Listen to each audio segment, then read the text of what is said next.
our right of reply to one more attempt by the leader of Pakistan to tarnish the image of this august forum by bringing in matters internal to my country and going so far as to spew falsehoods on the world stage. While such statements deserve our collective contempt and sympathy for the mindset of the person who utters falsehood repeatedly, I am taking the floor to set the record straight.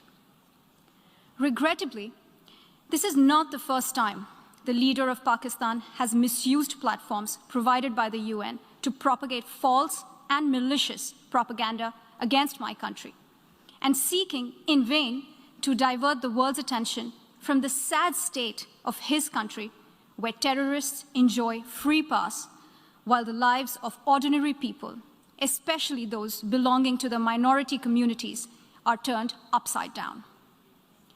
Mr. President, member states are aware that Pakistan has an established history and policy of harboring, aiding, and actively supporting terrorists.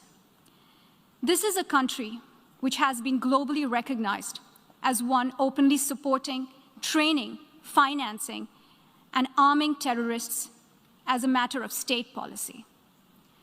It holds the ignoble record of hosting the largest number of terrorists proscribed by the UN Security Council. Mr. President, we marked the solemn occasion of the 20th anniversary of the 9/11 terror attacks just a few days back. The world has not forgotten that the mastermind behind that dastardly event, Osama Bin Laden, got shelter in Pakistan. Pakistan leadership continues to glorify him as a martyr. Regrettably, even today, we heard the leader of Pakistan trying to justify acts of terror. Such defense of terrorism is unacceptable in the modern world. We keep hearing that Pakistan is a victim of terrorism.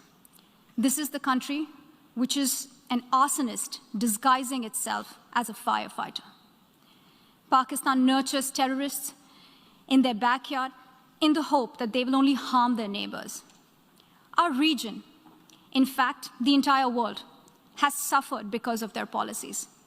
On the other hand, they are trying to cover up sectarian violence in their country as acts of terror.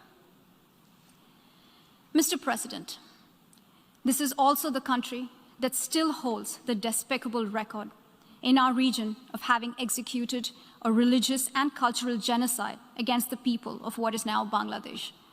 As we mark the 50th anniversary this year of that horrid event in history, there is not even an acknowledgement, much less accountability.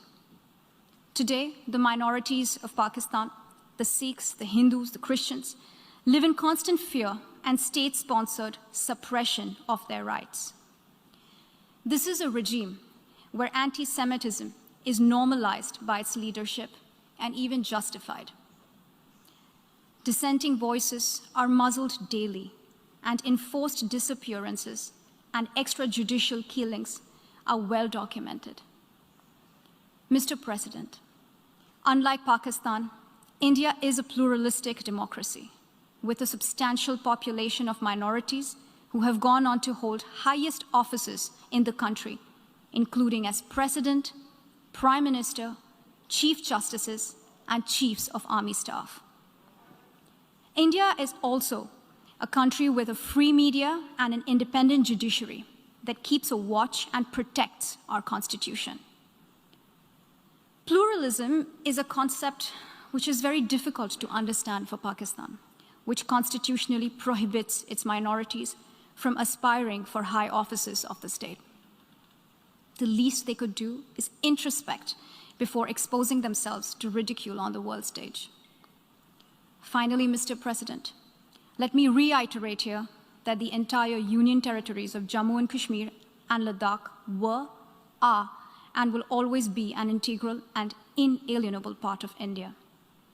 This includes the areas that are under the illegal occupation of Pakistan. We call upon Pakistan to immediately vacate all areas under its illegal occupation. Mr. President, allow me to be categorical about India's position. We desire normal relations with all our neighbors, including Pakistan. However, it is for Pakistan to work sincerely towards creating a conducive atmosphere, including by taking credible, verifiable, and irreversible actions to not allow any territory under its control to be used for cross-border terrorism against India in any manner. It's great to see you here. Thank you for watching our work. If you haven't subscribed yet, don't forget to click the bell icon and subscribe to Mojo Story and support independent, robust journalism.